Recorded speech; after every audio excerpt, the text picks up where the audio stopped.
2024年7月13日，美国前总统川普在宾州造势场上遇刺，震惊全球。这是自1981年美国总统雷根遇刺后再次发生的暗杀总统事件。Take a look at what happened.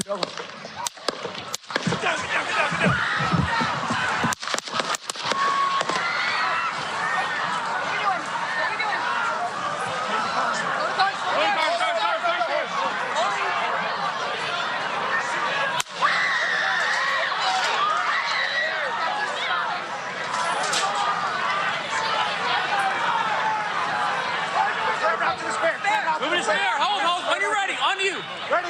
Move! Up! Move! Go! Up! Hawkeye's here. Hawkeye's here. Move it to the spare. Spare, get ready. Spare, get ready. You ready? Shooters down. Shooters down. Are we good? Shooters down. Shooters down. Are we good to move? Shooters down. We're good to move. We're clear. We're clear. Let's move. We're clear.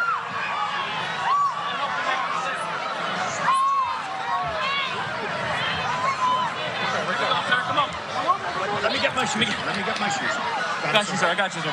Let me get my shoes, sir. Hold that in your head. It's bloody. Sir, we got to move to the bus. Let me get my shoes. Okay, my shoes down. Watch out. Wait.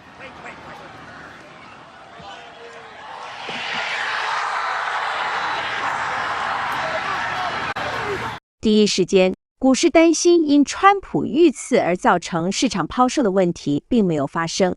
反而看到的是金融市场迅速做出反应，美元走强，比特币飙升，接连几天的美股上涨，就连在政治博彩网站 Predicted 上，投注川普当选胜利的交易价格，也远远的比投注拜登胜利的价格高出很多。Trump raised his fist as he left the stage. On his Truth Social site, the former president said he was shot by a bullet that pierced the upper part of his right ear. I knew immediately that something was wrong and that I heard a whizzing sound, shots, and immediately felt the bullet ripping through the skin, he wrote. Much bleeding took place, so I realized then what was happening. President Biden spoke a couple hours after the shooting. There's no place in America for this kind of violence. It's sick. It's sick. It's one of the reasons why we have to unite this country. We cannot allow for this to be happening. We cannot be like this. We cannot condone this. On the assassination attempt against former President Trump and the implications for the 2024 presidential race. Joining us right now is pollster and political strategist Frank Luntz and Hart Research partner and pollster Jeff Horwitz. Good morning to both of you. Frank, I want to start with you. I want to get your reaction, obviously, to this terrible moment in American history and the political violence that's taking place, but also try to understand how you think this changes and shifts the landscape. Both clearly, the support for President Trump is going to get greater, but what this does, you think, to the Democratic Party and what you think the current president, President Biden, does in this case? Well, to answer both questions, first, I'm really challenging Democrats and Republicans alike. We keep hearing this call to lower the temperature. That's the exact words that people have been using, to reduce the friction. And it's one of these things where it's an empty gesture unless you actually do it. And it's something that I have called on my Democratic colleagues and Republican colleagues to stop the rhetoric that is inciting this kind of division that leads to something that happened on Saturday. We may see a short-term change, a slight shift here, but we also did have just had a debate, and in our latest NBC poll, 71% of voters say that had no impact on their support for a candidate. And so, despite the shocking event, it's hard to see in the long term a change, even though there may be a modest shift over the coming days. Real quick, the one thing I would just say for sure is we're seeing the best of both candidates in the hours after the tragedy. For Trump, it's his fighting spirit, and for Biden, it's his leadership and ability to lower the temperature. And that's something that was not communicated in the debate by either candidate, and it's something the American people are really looking for and expect from our leaders in the coming days. 从这次暗杀事件来看，川普临危不乱的反应确实扭转了他在许多人心里的形象。那个在瞬间把危机变转机的强大实力果然不同凡响。他在接受 Washington Examiner 访问时提到，暗杀事件改变了他。他撕毁了原来准备要在共和党全国代表大会上使用的演讲稿，因为他说那份演讲稿极具党派色彩。川普表示，在经历过这些事情之后，他不能说这些话。川普对记者说 I think it would be very bad if it got up and started going wild about how horrible everybody is and how corrupt and crooked, even if it's true. 回头看他的竞争对手拜登，不久前为北约成立75周年峰会举办了一场盛大的派对。在媒体前，拜登表现对兼顾世界警察跟美国总统两个重要工作，对他来说没有问题。可是媒体依然存在许多疑问。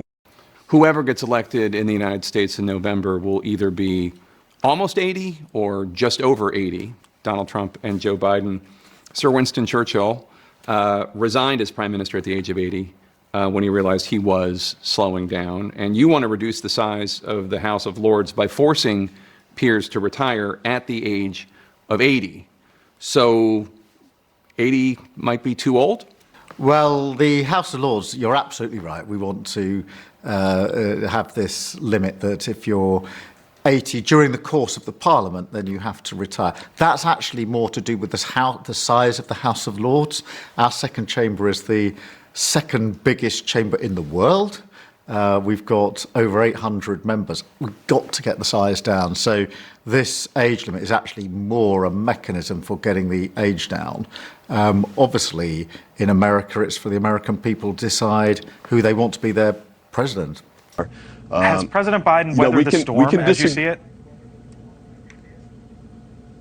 Yeah, I mean, I think he's done well. Certainly since the debate, he's had, the church speech in Philadelphia. I thought the NATO speech was really excellent. He did the almost hour-long press conference afterwards. There have been a number of public events in between there. He's been great at rallies and the like. I thought his speech to the nation last night was very strong as well. So, but I think it's important for him to keep doing those kinds of things, and more importantly, the substance is what matters. He's got to make sure he's explaining to the American people where he's going to take the country. It's important for us as Democrats to show the positive things he's done, but we really have to talk about the future too. So you talk about the issues. Let's go through them. Immigration. When polled, Trump versus Biden, the country is Trump in the most recent poll, Trump plus 17. Confidence in the economy over Biden, Trump plus 14. The only real major issue of which the president tops the former president is on abortion, and it's only plus 4. And when you look at the two biggest issues, the economy and immigration, if he's trailing in double digits, how do you win an issues economy, in issues election rather? Do you know of any other Democrats, congressmen, who are going to come out and call for the president to step aside? I don't, but there may be others. I don't want to sit here and act like there won't be any, but I think the key point is this. I think, what do we have, 20 or so? We've got 200 or so members of Congress who support him, and I think most of the 50 senators as well. So the vast majority of Democrats are with him. And the key thing, though, too, I think, again, is where are the voters in the battleground states? We're in the margin of error for most of those. I think we're ahead in Michigan. We can win this election. We just have to get back focused on the issues and make sure we explain to the country where we're going to go. On the Democratic side, does it pull out, and I don't know if it was going to be successful or not, but the dictator, end of democracy, all those things that we heard again and again and again. I don't know whether that was going to be the strategy all the way to November, but it seemed like it was going to be. And then on the other side, is it possible that you see former President Trump give a different speech? We're hearing it might be a different speech that he gives, totally different than what he had planned at the convention. And he could have... It could tone down, perhaps. I couldn't believe it. I can't believe either side does it. But both sides are in a different world now after what happened Saturday, and the whole strategy of the campaign could change. I'll allow Mike. I'm talking to Frank. I was asking Frank. Go ahead, Frank. The Democrats built their campaign not on presenting Joe Biden, but on condemning Donald Trump. So this would require a major shift in political strategy. If they're able to do it, there is a record for Biden to run on. There is a different approach, and it would require something different than what we heard during the debate. On the Donald Trump's case, if he actually did this, I know that reports are that he's completely rewritten his speech, that he himself is doing it, and he's focused on unity. If he delivers that speech, quite frankly, I don't know how Biden beats him at that point. 如果说对未来充满信心是活络经济市场最棒的万灵药，那么如何让逼近分裂边缘的美国得到愈合？全世界都在看两位候选人端出的解决方案。世界经不起更多的战乱，一个稳定的美国对全球来说是至关重要的事。